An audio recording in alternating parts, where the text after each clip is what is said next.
തൃശൂർ കുന്നംകുളത്ത് വ്യാപാര സ്ഥാപനങ്ങളിൽ മോഷണ പരമ്പര.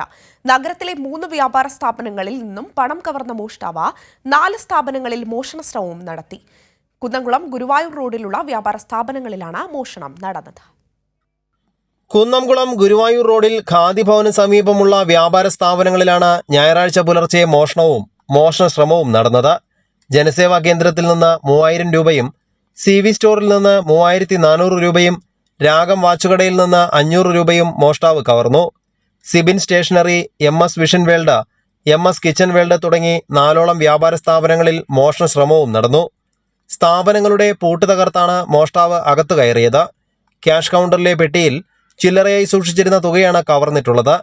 പുലർച്ചെ 1 മണിക്കും 4 മണിക്കുമിടയിലാണ് മോഷണം നടന്നത്. ജനസേവാ കേന്ദ്രത്തിലെ CCTV ക്യാമറയും മോഷ്ടാവ് തകർത്തു. സമീപത്തെ CCTV ക്യാമറകൾ കേന്ദ്രീകരിച്ച് കുന്നംകുളം പോലീസ് അന്വേഷണം ആരംഭിച്ചിട്ടുണ്ട്. കൈരളി ന്യൂസ്, തൃശൂർ.